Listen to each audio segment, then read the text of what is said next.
नहमदुहु व नुसल्ली अला रसूलिहिल करीम अम्मा बाद फ़अऊज़ु बिल्लाहि मिनश शैतानिर रजीम बिस्मिल्लाहिर रहमानिर रहीम रब्बि इश्रह ली सदरी व यस्सिर ली अमरी वहलुल उक़दतम मिन लिसानी यफ़क़हू क़ौली रब्बि यस्सिर व ला तुअस्सिर व तम्मिम बिल खैर व बिका नस्तईन या फ़त्ताह अल्लाहुम्मा फ़क़ीहना फ़िद्दीन। तिब्बे नबी फसल नंबर 2। आज हम पढ़ेंगे चैप्टर नंबर 2 फसल नंबर 2, जिस्म इंसानी का इलाज, यानी जिस्म इंसानी यानी इंसान के जिस्म का इलाज। तो तिब्बे अबदान यानी जिस्म इंसानी का इलाज 2 तरीकों से किया जाता है। तिब्बे अबदान मतलब जिस्म के इलाज का तरीका, ठीक है। और वो किन तरीकों से किया जाता है? दो तरीकों से किया जाता है। देखिए इसमें पहला लिखा है पहली नौ। तो पहली नौ मतलब पहली किस्म क्या होती है कि अल्लाह ने हैवान नातिक यानी इंसान हो कि हैवान गैर नातिक यानी जानदार हो, दोनों में कुछ चीजें फितरी पैदा की हैं। पता है ना, जैसे इंसान हो या जानवर हो या कोई भी जानदार हो जमीन में, उनमें फितरी चीजें अल्लाह ताला ने रखी हैं। उन फितरी अमूर में यानी मामलों में किसी तबीब यानी किसी डॉक्टर के इलाज और मशवरे की जरूरत नहीं पड़ती। अगर कुछ ऐसी फितरी चीजें होती हैं जिसमें डॉक्टर्स की जरूरत नहीं पड़ती, जैसे भूख का इलाज। अब देखिए ये भी उज़र है, भूख परेशानी है और हमारे जिस्म में परेशानी होती है, तकलीफ होती है भूख से। तो इसका इलाज क्या है कि आप खाना खा लें। इसमें डॉक्टर्स की जरूरत नहीं पड़ेगी, इसमें आपको किसी के मशवरे की जरूरत नहीं पड़ेगी।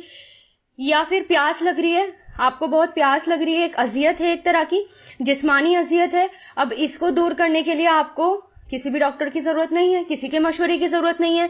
आप क्या करेंगे कि प्यास लगेगी तो फिर उसका इलाज क्या है? पानी पी लेंगे, यानी अपोजिट चीजों से इलाज। अब इसी तरह ठंड है, ठंड हो रही है, बहुत ज्यादा आपको ठंड महसूस हो रही है, तो आप उसमें क्या करेंगे? आप गर्म कपड़े पहनेंगे, है ना। जब बहुत सर्दियों का मौसम होता है और अगर आपको सर्दी लग रही है तो कितनी जबरदस्त अजियत होती है, ये भी परेशानी होती है। तो आप वुलन क्लोथ्स पहनेंगे, आप गर्म कपड़े पहनेंगे, तो वो आपकी ठंडक दूर कर देंगे, वो आपको मेंटेन करेंगे, ठीक है। इसी तरह थकन है, किसी को बहुत ज्यादा थकन हो रही है, परेशानी हो रही है, तो वो क्या करे कि उसका इलाज क्या है कि वो आराम कर ले, थकन दूर हो जाएगी। तो इन सब का इलाज उनके अजदाद मतलब उनके जिद यानी अपोजिट चीजों से किया जाता है। अजदाद मतलब अपोजिट, यानी भूख लगी तो उसका अपोजिट क्या है? आप खाना खा लें। प्यास लगी, उसका अपोजिट क्या है कि आप पानी पी लें। तो उनसे किया जाता है। इसमें किसी भी शख्स को डॉक्टर के मशवरे की जरूरत नहीं पड़ती और किसी भी प्लानिंग की जरूरत नहीं पड़ती। इसमें इंसान जो है अनकॉन्शियसली वो काम कर लेता है। प्यास लगेगी तो आप सोचेंगे भी नहीं, समझेंगे भी नहीं, बहुत ज्यादा उसके लिए कॉन्शियस नहीं होंगे। आप क्या करेंगे? आप फौरन पानी पी लेंगे। तो ये हो गई पहली किस्म जो अल्लाह ताला ने फितरी पैदा करी है हर इंसान के अंदर। अब फिर अगर आप सब काम कर लेते हैं, यानी आपने ये जो पहली किस्म है ये कर ली, भूख लगी खाना खा लिया, प्यास लगी पानी पी लिया, या ठंड लगी आपने कपड़े पहन लिए, या बहुत ज्यादा गर्मी लगी तो आप थोड़े ठंडक वुलन से हटकर फिर आप कॉटन क्लोथ्स में आ जाते हैं, ठीक है। इन सब के बाद अगर हमारा जिस्म जो है वो बीमार पड़ जाता है तो अब सेकंड नो की जरूरत पड़ती है, दूसरी किस्म की जरूरत पड़ती है, और वो क्या? डॉक्टर। फिर आपको डॉक्टर की जरूरत पड़ेगी। तो इसमें क्या है दूसरी नो?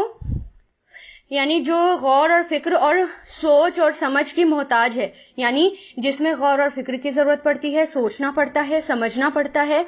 जैसे मान लो हम जो अमराज हैं यानी मर्ज हैं उसमें शक हो जाए, बहुत सारे मर्ज हैं जो मिजाज है, यानी हमारा जो मिजाज है, इंसान का जो मिजाज है उसके अंदर अगर तब्दीली हो जाए, तगय्युर मतलब चेंजेस आ जाएं, तब्दीली हो जाए, तो उससे इंसानी जिस्म बीमार पड़ जाता है। फिर अब इस मौके पर आपको डॉक्टर की जरूरत पड़ती है।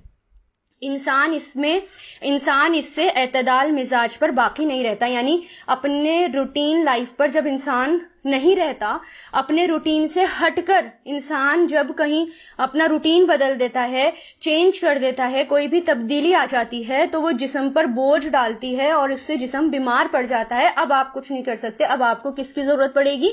अब आपको यहाँ पर डॉक्टर की जरूरत पड़ेगी।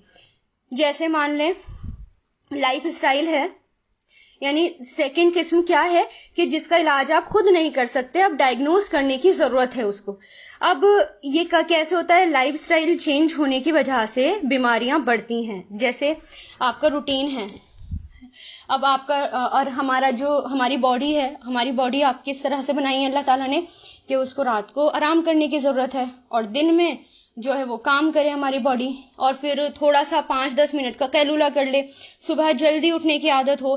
तो ये अल्लाह ताला ने इस तरह से रखा है हमारे जिस्म के अंदर, पूरा डाइजेस्टिव सिस्टम भी सब इसी तरह से वर्क करता है, हमारी बॉडी इसी तरह से वर्क करती है।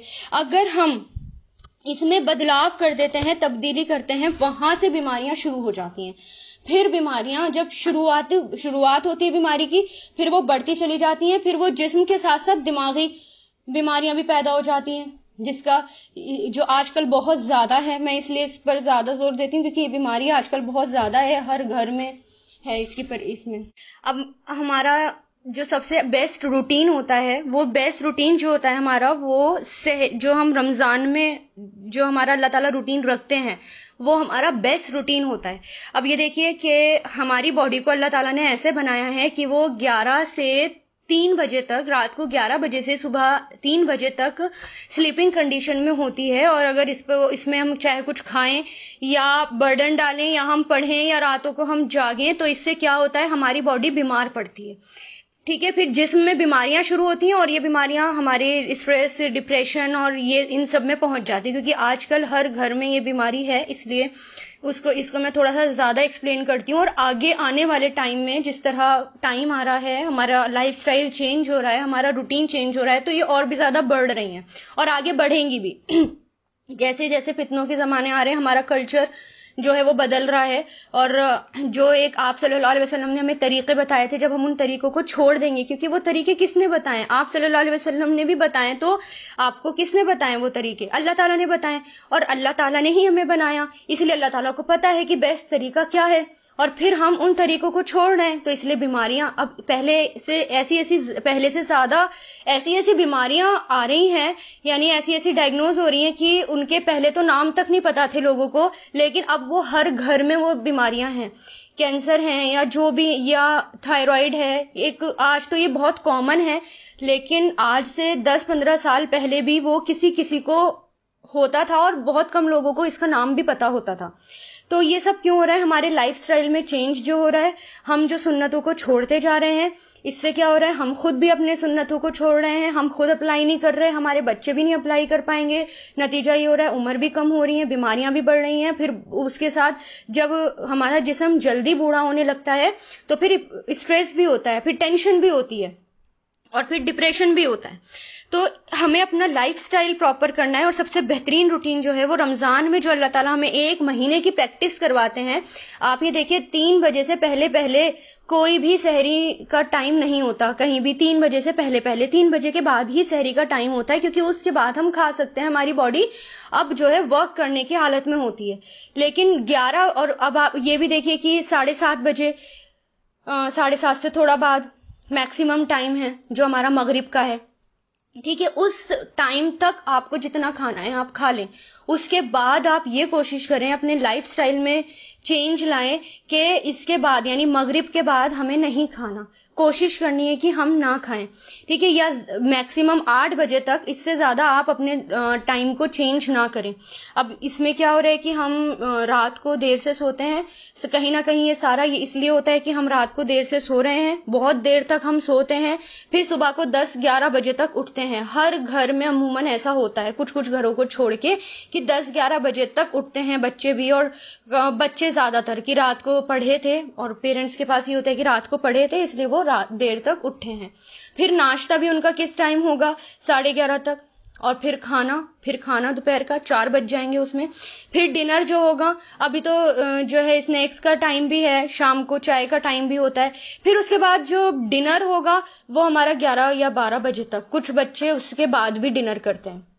तो इससे क्या हो रहा है, आप जबरदस्ती बॉडी पर जबरदस्ती उस पर बर्डन डाल रहे हैं, बॉडी पर लोड डाल रहे हैं। उससे क्या हो रहा है, बीमारियां बढ़ रही हैं। जो इन्होंने ये क्या लिखा है, इन्होंने इसमें इब्न क़य्यिम अल-जौज़िया ने कि जो मिजाज इंसान के तगय्युर का सबब होते हैं, यानी जो बीमारियां होती हैं वो किसकी वजह होती हैं, यानी हमारे जो मिजाज है, हमारा जो रूटीन है जो अल्लाह ताला ने बनाया है, उससे जब हम हट जाते हैं तो हमारी बॉडी में चेंजेस आना शुरू हो जाते हैं। अब देखिए या हमारी बॉडी एतदाल पे, यानी एक जरूरत से ज्यादा किसी चीज की कमी हो जाए या जरूरत से ज्यादा वो चीज बढ़ जाए, तो उससे भी क्या होता है, हमारे बॉडी में बीमारियां पैदा होनी शुरू हो जाती हैं। अब इसमें क्या है कि ये बेअतदाली, कभी हरारत मतलब गर्मी यानी हॉटनेस, कभी बरूदत यानी सर्दी यानी कोल्डनेस, कभी यबूसत यानी खुश्की वेटनेस, और कभी रतूबत यानी नमी यानी वेटनेस, और यबूसत यानी खुश्की ड्राइनेस। जब हमारी बॉडी में ये 4 चीजें जो हैं ये बढ़ जाती हैं जरूरत से ज्यादा, इनमें ज्यादती हो जाती है या ये कम हो जाती हैं, तो फिर क्या होता है, हमारी बॉडी में बीमारियां पैदा होनी शुरू हो जाती हैं, चाहे वो छोटे से शुरू हो और वो बड़े तक पहुंच जाती हैं। अब जैसे इसका एग्जाम्पल, जैसे सर्दी है, बरूदत बर्द से यानी सर्दी, कोल्डनेस बहुत ज्यादा हो जाए, तो जरूरत से ज्यादा हो जाए तो वो भी नुकसान देता है, हमारी बॉडी जो है बीमार होनी शुरू हो जाती है, फीवर हो जाता है। या फिर हमारी बॉडी में गर्मी ज्यादा हो जाए, हरारत यानी गर्मी ज्यादा हो जाए, तो भी अलग अलग तरीके के फीवर होते हैं, कुछ फीवर सर्दी के होते हैं और कुछ गर्मी की वजह से होते हैं, तो उसमें भी क्या है, हमारी बॉडी नुकसान होना शुरू हो जाता है हमारी बॉडी में। अब फिर इसी तरह हमारी ये नमी है, ठीक है, यानी वेटनेस है, कहीं भी रतूबत होती है, नमी जैसे मान लो लंग्स में नमी हो जाए तो रेशा हो जाता है, कंजेक्शन हो जाते हैं, तो कहीं भी नमी हो जाए तो वो भी हमारी बॉडी को नुकसान देती है। इनका इनबैलेंस, यानी इन 4 चीजों का इम्बैलेंस, अगर ये बैलेंस में नहीं रहती, इनका इनबैलेंस हमारी बॉडी में नुकसान देना शुरू कर देता है, तो इनका बैलेंस होना बहुत जरूरी है। अब जैसे आंखों में नमी हो जाए, बहुत ज्यादा नमी हो जाए आंखों में, तो आंखें दुखने आ जाती हैं और फिर इलाज कराना पड़ता है उसका, और ये दूसरों को लगती भी है, ये बीमारी है, ये अजियत है। इसी तरह ड्राइनेस हो जाए, मान लो आंखें ही हैं, अगर आंखों में ड्राइनेस हो जाए तो आई ड्रॉप्स डालनी पड़ती हैं, दिक्कत हो जाती है बहुत ज्यादा, बार बार डॉक्टर्स उनको देते हैं, आई ड्रॉप्स देते हैं कि ये डालिए, आपकी आंखों में बहुत ज्यादा ड्राइनेस हो गई है, ठीक है, कहीं भी। या फिर जो है माउथ में हो जाए ड्राइनेस, तो होठों पे पपड़ियां जमनी शुरू हो जाती हैं, जो इसकी पहचान होती है। या कहीं भी बॉडी में इम्बैलेंस होगा तो उससे बीमारियां शुरू हो जाएंगी। या अगर पानी का इम्बैलेंस हो जाए कहीं, तो उससे बीमारियां हो जाती हैं, जैसे पानी का फ्लो कहीं ज्यादा हो जाए, ज्यादा कैसे, जैसे मान लो जुकाम हो जाए आपको ज्यादा, या लिकोरिया हो जाए, लिकोरिया वेजाइनल डिस्चार्ज जो होता है, अगर वो हो जाए तो इससे क्या हो जाता है, दूसरी तरफ खुश्की पैदा होनी शुरू हो जाती है। जब एक तरफ पानी का फ्लो होता है तो ऑटोमेटिकली दूसरी तरफ कमी होनी शुरू हो जाती है, तो उससे भी बीमारियां पैदा होती हैं, पानी की कमी हो जाती है और कॉन्स्टिपेशन हो जाते हैं और बहुत सी ऐसी बीमारियां हो जाती हैं। तो इनका बैलेंस रखना भी बहुत ज्यादा जरूरी है कि हमारा जो है, और ये बैलेंस क्यों खराब होता है, ये बैलेंस इसकी वजह भी इन्होंने शुरू में बता दी कि हमारे रूटीन में जब चेंजेस आने शुरू होते हैं तो इन सब का इम्बैलेंस होना शुरू हो जाता है और फिर हमारी बॉडी बीमार, छोटी सी बीमारियां होती हैं और फिर बड़ी हो जाती हैं। अब जैसे ना कॉन्स्टिपेशन, अगर उसका शुरू में ध्यान ना दिया जाए, है ना, वो छोटी बीमारी है, बाद में चल के वो बहुत बड़ी हो जाती है। आगे भी इसका टॉपिक आएगा कि वो बहुत सीवियर हो जाती है आगे जाकर। तो इसलिए किसी भी चीज का हमारे अंदर इम्बैलेंस नहीं होना चाहिए। तो इसके लिए जरूरी है कि हम अपने रूटीन को सेट करें। जैसा रमजान में रूटीन होता है, साल भर का रूटीन हमारा वैसे होगा। 1 महीने में जो अल्लाह प्रैक्टिस कराते हैं, 10 महीने 11 महीने तक वो हमारे लाइफ में होनी चाहिए। अब इसका मतलब ये नहीं है कि आप सुबह से रात तक भूखे प्यासे रहेंगे, नहीं, मतलब आपका खाने का टाइम इस तरह होगा कि सुबह आप नाश्ता जल्दी करें, बहुत ज्यादा टाइम ना लगाएं, बहुत ज्यादा वक्त ना लगाएं, मैक्सिमम 7 बजे तक, और आप या 8 बजे तक, इससे ज्यादा ना आगे जाएं। और खाने में भी दोपहर का खाना जल्दी हो, वैसे जो आइडियल टाइम है 1 बजे तक का, इससे ज्यादा ना हो। बाकी 2 बजे भी इससे ज्यादा तो बहुत ज्यादा हो जाता है। और फिर रात को आप हद से हद 8 बजे तक खा लें और उसके बाद सोने तक आप कुछ ना खाएं। और आप सल्लल्लाहु अलैहि वसल्लम का तो ये था कि आप सल्लल्लाहु अलैहि वसल्लम सोने से 3 घंटे पहले तक खाना पीना छोड़ देते थे। तो कोशिश करें हमारी लाइफ सुन्नतों पर आए। सोने से 3 घंटे पहले हम सब खाना पीना छोड़ दें। फिर देखिए जो हमारा ओबेसिटी है और फैट्स बढ़ने की प्रॉब्लम है, मोटापा है, ये भी आपका अपने आप ही दूर होगा और इन सब प्रॉब्लम से भी आपको छुटकारा मिलेगा। आपकी बॉडी बिल्कुल बैलेंस रहेगी और जितनी जरूरत है उतना ही लें, उससे ज्यादा ना करें, अपनी लाइफ को इम्बैलेंस ना करें। अब फिर तो अमराज यानी मर्ज मादा के असबाब इसके साथ ही होते हैं। चूंकि मर्ज का सबब साथ ही होता है, इसलिए इब्तदान सबसे पहले मर्ज की जांच की जाएगी। यानी जब अगर इन सब चीजों में इम्बैलेंस हो जाए तो अच्छा डॉक्टर क्या है, पहले इन सब की जांच करेगा, यानी देखेगा कि किस चीज की कमी है बॉडी के अंदर, फिर मर्ज की तशखीस करेगा, उस पर रिसर्च करेगा, उसके बारे में पता करेगा, फिर दवा बताएगा, यानी फिर क्या मेडिसिन देनी चाहिए फिर वो बताएगा। इसमें पूरे पेज नंबर 28 में यही है जो मैंने आपको अभी एक्सप्लेन किया है कि अगर हमारी किसी भी चीज में यानी कहीं भी शक्ल बदल जाए, है ना, कहीं भी बिगड़ जाए या कहीं भी कुछ चीज ज्यादा हो जाए या कम हो जाए तो फिर क्या होता है, उससे ही बीमारियां हो जाती हैं। कहीं खुश्की ज्यादा हो जाए, कहीं खुरदुरापन बढ़ जाए या कहीं पानी ज्यादा हो जाए या कहीं कुछ, तो इस पूरे में यही एक्सप्लेन किया हुआ है। लास्ट में देखिए पेज नंबर 29 लास्ट पैरा देखिए, लिहाजा तबीब वही है यानी डॉक्टर वही है जो इंसानी जिस्म से इन चीजों को अलग कर दे या निकाल डाले जिनके जिस्म में जमा और इकट्ठा होने से जरर यानी तकलीफ, जरर नुकसान जिस्मानी पैदा होता है, यानी जिस्म में तकलीफ पैदा हो जाती है, या इन चीजों को जिस्म में एक कर दे जिन्हें अलग अलग होने से जिस्म को नुकसान पहुंचता है, या उस चीज को कम कर दे जिसकी ज्यादती से जिस्म में बेअतदाली आती है, यानी इम्बैलेंस आता है कि किसी चीज की ज्यादती हो गई और उससे इम्बैलेंस आए तो वो डॉक्टर उसको दूर कर दे, या जिसकी कमी की वजह से जिस्म इंसानी में जरर पैदा हो जाता है, यानी अगर किसी चीज में कमी है तो वो उसको दूर कर दे। मान लो अगर हमारे जिस्म में विटामिन की कमी है, ठीक है, या कैल्शियम की कमी है, तो वो क्या करे कि वो उसको दूर करे, ठीक है, उसको पहचाने कि कौन से कैल्शियम की कमी है, ठीक है, तो वो दे और वो उसको दूर कर दे और उसे ज्यादा कर दे, या उसमें तदाबीर से इंसान की मतलूब तंदुरुस्ती उसे हासिल हो जाए, यानी जब इंसान उसको ले तो इंसान को तंदुरुस्ती हासिल हो जाए, यानी ऐसी चीजें वो दे, या इंसान के बिगड़े और बेतरतीब अजू यानी जितने भी जिस्म में कुछ बिगड़ गया है या कोई चीज बेतरतीब है तो उसको बिगड़ने ना दे या उसको बेढंगा ना होने दे, मौजूदा बीमारी को उसके अपोजिट यानी उसके जिद या मुकाबिल चीजों से उसको दूर कर दे, और इसके साथ साथ एहतियात भी बताए। और ये सारी चीजें किसमें है, हुज़ूर पाक सल्लल्लाहु अलैहि वसल्लम की तदाबीर, यानी आप सल्लल्लाहु अलैहि वसल्लम के जो आपसे हमने तदबीरें बताई हैं उसमें मंसूबा में शाफी व काफी बनकर नजर आएंगी। यानी आप सल्लल्लाहु अलैहि वसल्लम भी क्या कि जब जिस चीज की कमी हो, आप सल्लल्लाहु अलैहि वसल्लम ने क्या बताया, जिस चीज की कमी हो उस चीज को दूर कर दे, यानी उसको ढूंढने की कोशिश करें, उस चीज को दूर करें। जैसे अगर कैल्शियम है, अगर कैल्शियम की कमी है तो अच्छा डॉक्टर क्या होगा, जो आपको बजाय मेडिसिन के अल्लाह ताला ने जो गिज़ा दी हैं उस पर आपको ले जाए। जैसे दूध लें, है ना, कैल्शियम उससे आप मिलेगा।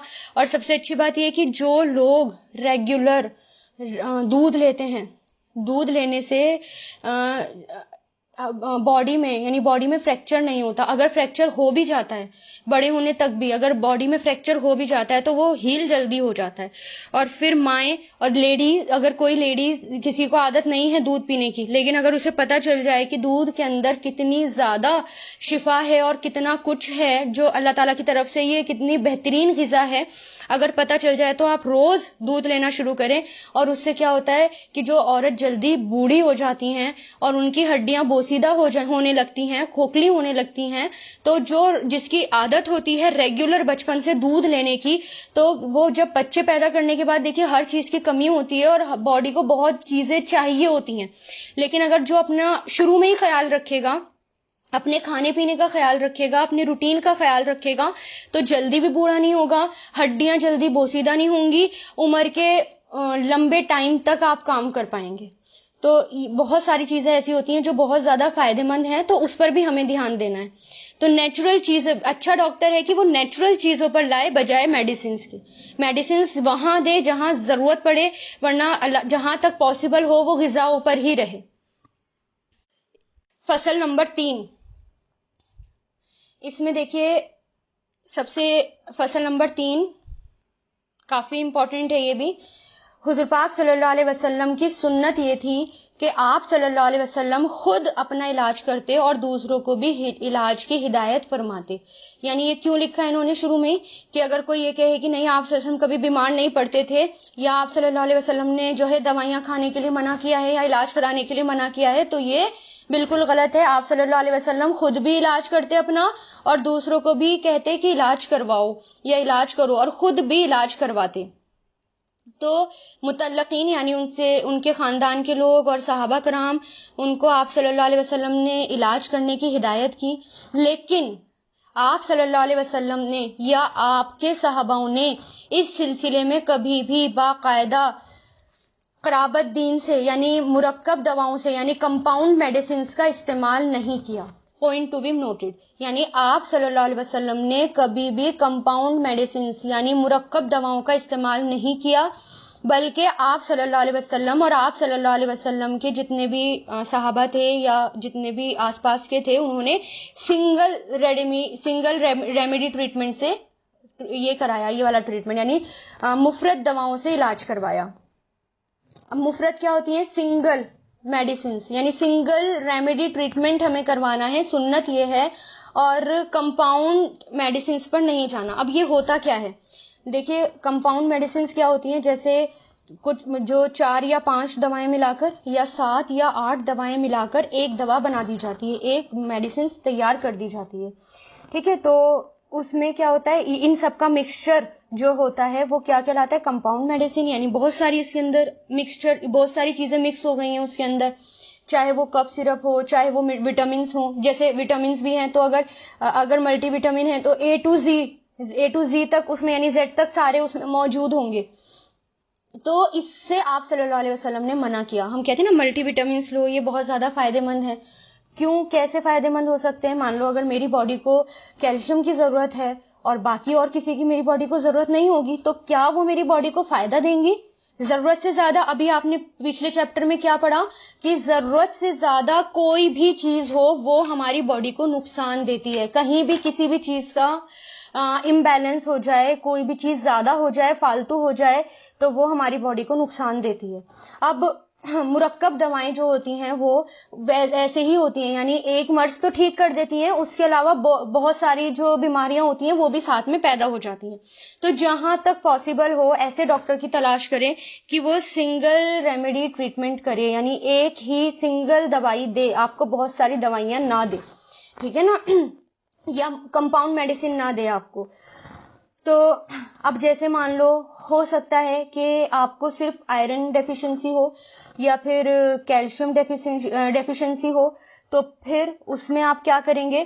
अगर डॉक्टर ने आपको मल्टीविटामिन दे दिए तो आपको जरूरत से ज्यादा फिर चीज मिल रही है, जरूरत से ज्यादा मेडिसिन मिल रही है, और उसका भी आप पढ़ लेंगे कि उससे क्या होता है। जब दवाओं को एक वो चीज नहीं मिलती जिसको ठीक करना होता है, तो वो कहीं और अपना इफेक्ट डालना शुरू कर देती है, ठीक है। इसी के अंदर अभी आ जाएगा।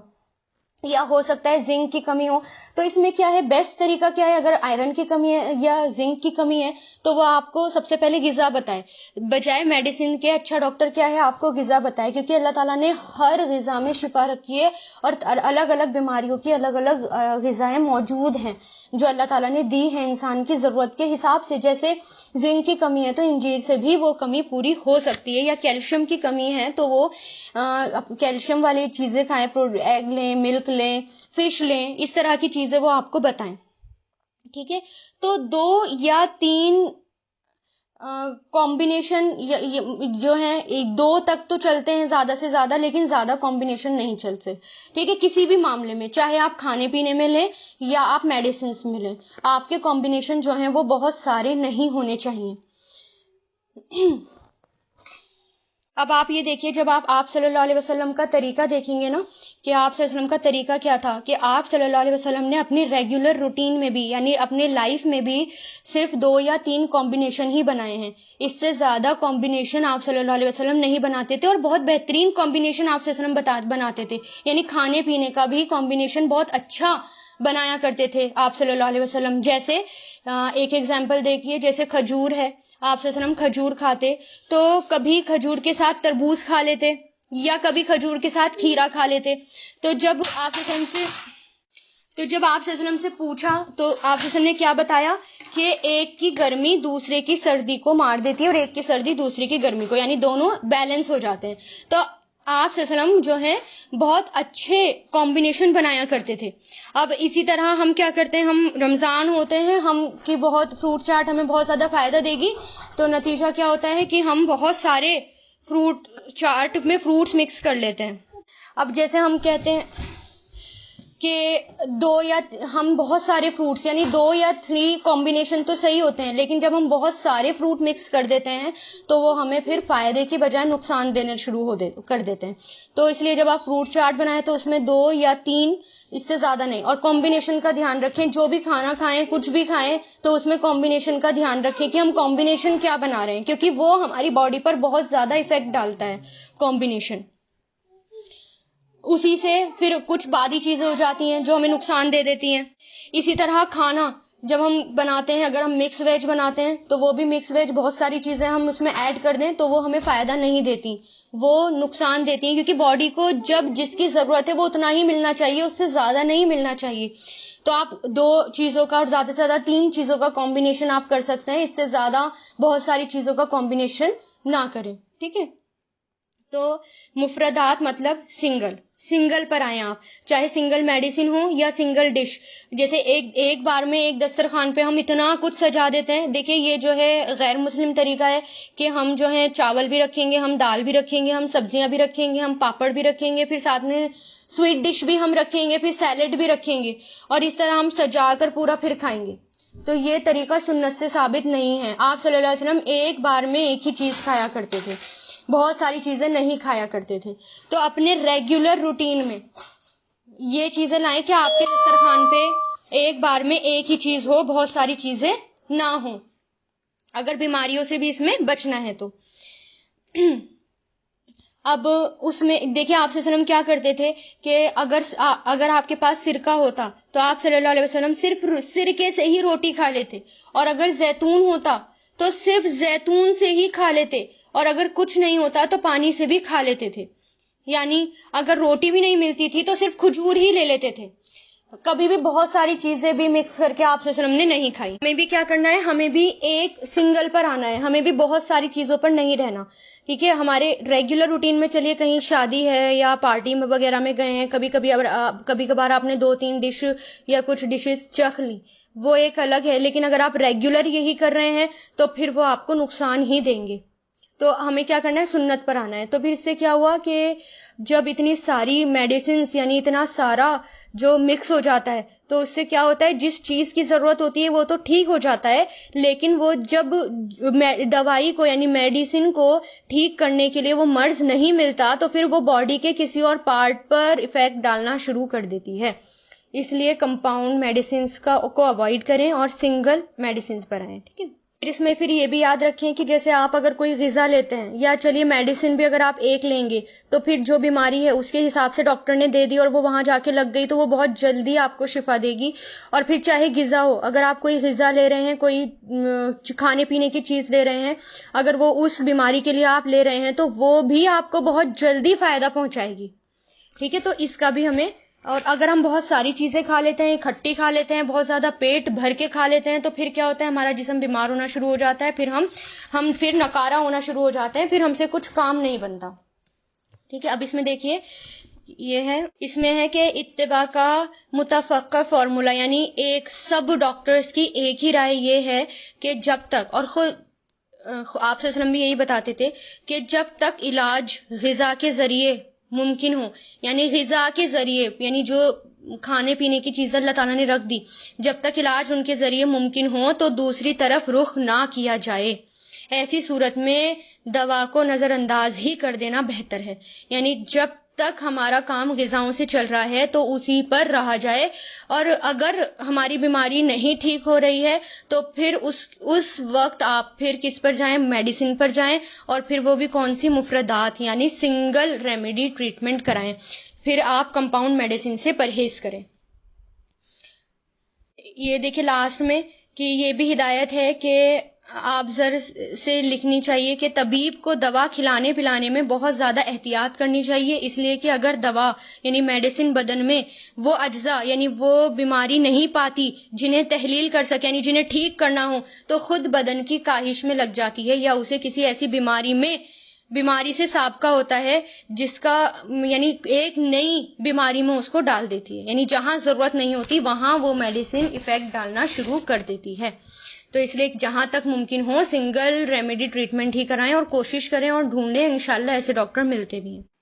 इसी वजह से वो कौमें और बिरादरियां जो अपनी ग़िज़ा में सिंगल यानी मुफरदात यानी सिंगल चीज़ों का इस्तेमाल करती हैं और तरह तरह की मतनू ग़िज़ा से परहेज करती हैं, यानी बहुत सारी वेराइटीज़ से परहेज करती हैं, उनमें बीमारियां बहुत कम होती हैं और इनका इलाज भी, यानी अगर वो बीमार हो जाएं तो इनका इलाज भी मुफरदात यानी सिंगल से ही किया जा सकता है। ठीक है, तो इसलिए हमें क्या करना है, और जहां पर मुरक्कब यानी कंपाउंड चीजें, कंपाउंड डिश और बहुत सारी तरह तरह के खाने और कोई एहतियात ही नहीं है, तो वहां पर जरूरत से ज्यादा बीमारियां पैदा हो जाती हैं। फिर उनका इलाज भी सिंगल ट्रीटमेंट नहीं रहता, फिर उनको भी कंपाउंड मेडिसिन की जरूरत पड़ती है, क्योंकि उनका जिस्म भी फिर ऐसे ही हो जाता है। इसलिए जहां तक पॉसिबल हो आप अपने खाने पीने की चीजें अच्छी करें, उसका रूटीन अच्छा करें, और अब सबसे पहले अपना लाइफ स्टाइल चेंज करना है, और लाइफ स्टाइल चेंज करना है, रूटीन पर लाना है, उसे सुन्नत तरीके पर लाना है, सुन्नत ग़िज़ाओं पर लाना है, और जो जो आपने पढ़ा है उसको पूरे हफ्ते उस पर अमल भी करना है। वाखिरु दावाना अनिल हम्दुलिल्लाहि रब्बिल आलमीन, सुब्हानक अल्लाहुम्मा व बिहम्दिका, नशहदु अन ला इलाहा इल्ला अंता, नस्तगफिरुका व नतूबु इलैक।